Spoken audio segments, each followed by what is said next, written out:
बिस्मिल्लाहिर्रहमानिर्रहीम। अस्सलामु अलैकुम। मैं हूं अदील वड़ाइच। दो अहम इशूज़ पर बात करने जा रहे हैं। पहला इशू कि अपोजिशन ने बिल आखिर हुकूमत से अपनी बात मनवा ली और बड़ा फ़ैसला करवा लिया। दूसरा अहम इशू जो कि गुज़िश्ता एक हफ़्ते से चल रहा है हमारे मीडिया पर, सोशल मीडिया पर, कादियानियों को अक़लियती कमीशन में शामिल करने से मुतल्लिक आज वफाकी काबीना ने बड़ा फ़ैसला किया है। उस फ़ैसले से मुतल्लिक बात करेंगे उमर जट साहब से। उमर जट जो हैं वो इस्लामाबाद के सीनियर जर्नलिस्ट हैं। इनका अपना channel breaking today YouTube channel है, उस पर इनके बड़े अच्छे व्लॉग सुनने को मिलते हैं। तो सबसे पहले कि अपोजिशन ने क्या बात मनवाई, वो गुज़िश्ता कई रोज़ से ये मामला चल रहा था कि पार्लियामेंट का इजलास हुकूमत चाहती थी कि वर्चुअल सेशन के ज़रिए कंडक्ट किया जाए। इसको ऑनलाइन जिस तरह मुख्तलिफ़ तरीक़ों से फ़ैसला साजी के मुख्तलिफ़ फ़ोरम्स जो हैं उनका इनकाद हो रहा है, उनके इजलासों का इनकाद हो रहा है, तो हुकूमत चाहती थी कि पार्लियामेंट का इजलास भी इसी तरीके से बुलाया जाए। अपोजिशन ये कहती थी कि इतना अहम मामला है और इस मामले पे पार्लियामेंट के अंदर ही बैठक जो है वो सजनी चाहिए। इस पर फिर कई नशिस्तें हुई। इसमें फ़खर इमाम साहब की ज़ेर सदारत पार्लिमानी रहनुमाओं का इजलास हुआ और आज उस इजलास में अपोजिशन की कई तजावीज़ मान ली गई हैं। कौमी असम्बली का इजलास पीर से सपहर 3 बजे से बुलाने का फ़ैसला किया गया है। उस इजलास में सिर्फ 1 पॉइंट एजेंडा होगा, कोविड-19, यानी सिर्फ कोरोना की सूरत हाल पर बात हो सकेगी। इसका दौरानिया मुख्तसर हुआ करेगा, हफ़्ते में ये मैक्सिमम 3 दिन हुआ करेगा और ये इजलास यानी दिन में मैक्सिमम 2.5 से 3 घंटे तक जो है जारी रह सकेगा।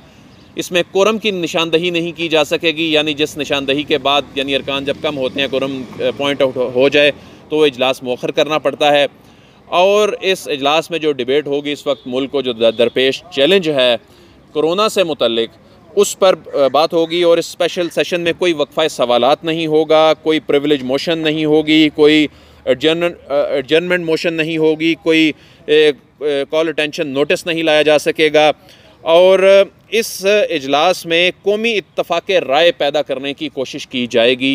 ये एक अच्छी ख़बर है कोरोना के हवाले से, जहां पॉलिसी साज रोज़ाना की बुनियाद पर इजलास कर रहे हैं, लेकिन हमारे जो पार्लियामेंटेरियंस हैं जिनका काम कानून साजी करना होता है, और इस वक्त दुनिया के कई ममालिक में पार्लियामेंट के इजलास हो रहे हैं, तो ऐसे में हुकूमत ने ये बड़ा फ़ैसला किया है और अच्छी तजवीज़ जो आई थी अपोजिशन की जानिब से उसे तस्लीम कर लिया गया है। तो अब हम अपने एक और अहम टॉपिक की जानिब बढ़ते हैं। आज काबीना इजलास ने मंजूरी दे दी है कि अक़लियती कमीशन में कादियानियों को शामिल नहीं किया जाएगा। ये बात भी काबीना इजलास से ही उठी थी गुज़िश्ता इजलास में, जब ये ख़बर सामने आई थी कि अक़लियती कमीशन में कादियानियों को शामिल करने की कोई ऐसी तजवीज़ है। तो उसके बाद फिर एक ये नई डिबेट शुरू होगी और उसके बाद आज हुकूमत ने बिलाखिर हतमी फ़ैसला कर लिया है। इस पर बात करते हैं उमर जट साहब से। अस्सलाम वालेकुम उमर जट साहब। उमर जट साहब, ये बताइए कि आज वफाकी काबीना के इजलास में एक फ़ैसला हुआ कि कादियानियों को अक़लियती कमीशन में शामिल नहीं किया जा रहा। तो किया जा रहा है कि बात कहाँ से शुरू हुई, वो भी इसी वफाकी काबीना से ही बात निकली कि अचानक ये ख़बर आई कि जी काबीना ने ये फ़ैसला कर लिया है कि इनको शामिल किया जाएगा। ये माजरा क्या था? कोई इसके पीछे कोई साजिश आपको लगती है, या ये कुछ तजावीज़ की हद तक था, या ये फ़ैसला वाक़ई हो गया था?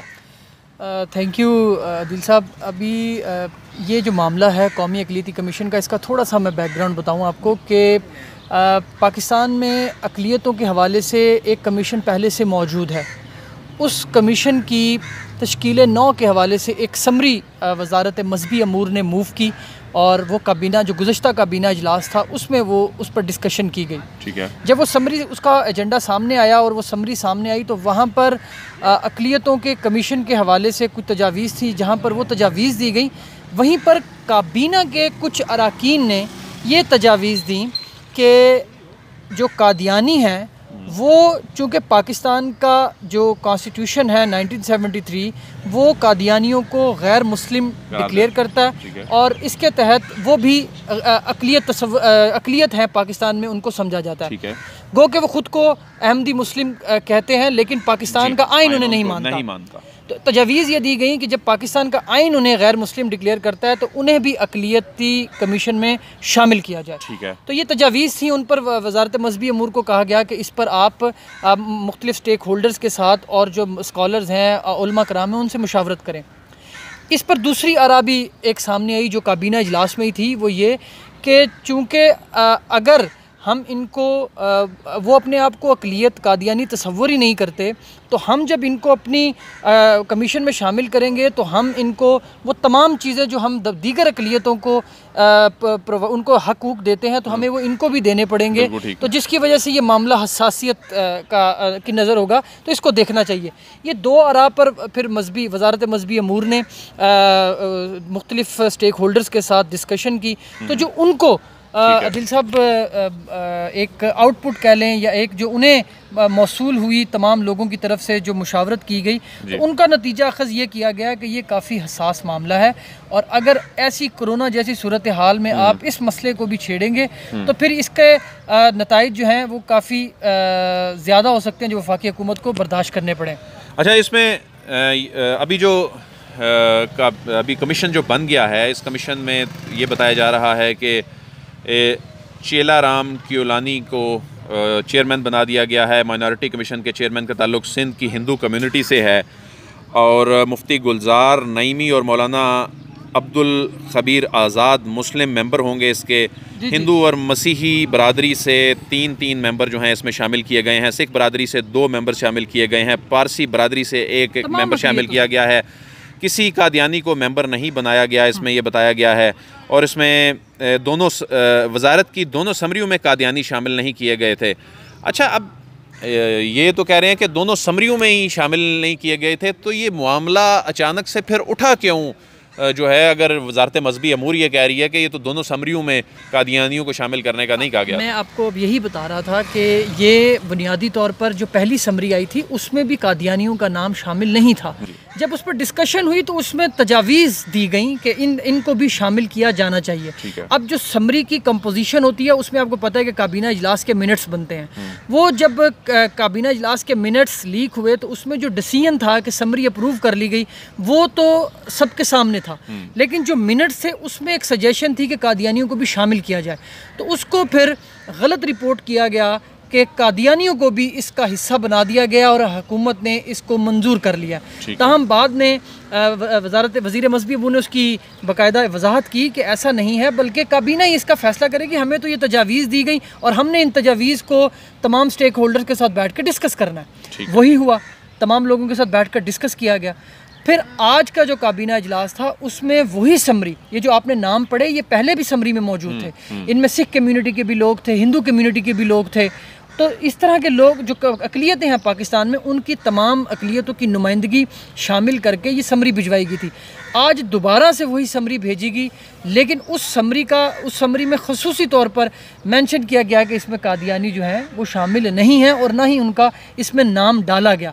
तो आज जो काबीना इजलास था उसने जो वज़ारत मज़हबी अमूर की वो समरी थी जिसमें कादियानियों को अक़लियती कमीशन में शामिल नहीं किया गया, उसको उन्होंने मंजूर कर लिया।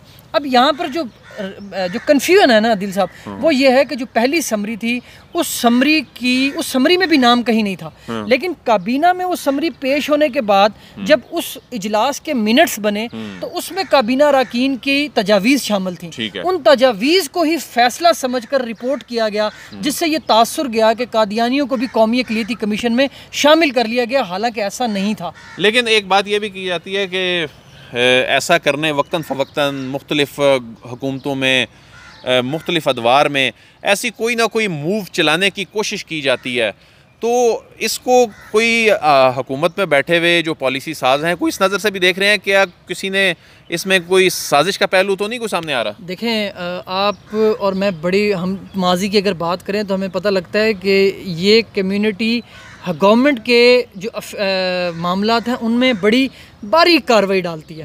आपने देखा जब वज़ीर-ए-आज़म इमरान खान ने एक इकनॉमिक कमीशन बनाया था तो उसमें डॉक्टर आतिफ़ को शामिल किया गया, लेकिन जैसे ही गवर्नमेंट को मालूम पड़ा कि ये इनका ताल्लुक़ कादियानी कम्युनिटी से है, गैर मुस्लिम कम्युनिटी से है और अक़लियती कम्युनिटी से है, तो उसके बाद उसकी मामले की हसासियत को देखते हुए वज़ीर-ए-आज़म इमरान खान ने उनको फ़ौरी तौर पर उस कमीशन से रिमूव कर दिया था।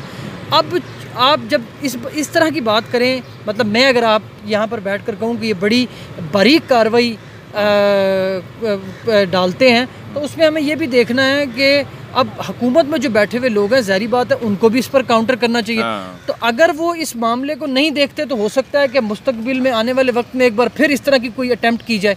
बेहतर तो ये है, लेकिन अभी तक फ़िलहाल कोई बाकायदा तहकीकात इस पर नहीं की गई, क्योंकि वज़ारत मज़हबी अमूर इस बात पर फर्म है कि जो काबीना के मिनट्स से उनको जो है मिसअंडरस्टूड किया गया और उनको गलत समझा गया, इंटरप्रिटेशन उनकी गलत की गई। तो बहरहाल इस कादियानियों को उस कमीशन में बिल्कुल भी शामिल ना पहले किया गया था ना अब किया गया है। सिर्फ़ और सिर्फ काबीना अरकान की तजावीज़ थी जिनको ये समझा गया कि वो मंजूरी दे देगी, हालांकि वो मंजूरी नहीं दी गई थी। बहुत बहुत शुक्रिया उमर जट साहब ने काबीना इजलास में होने वाले अहम फैसले से मुतल्लिक आगाह किया। अदील वड़ाइच को इजाज़त दीजिए, आपसे फिर मुलाकात होगी। अल्लाह हाफ़िज़।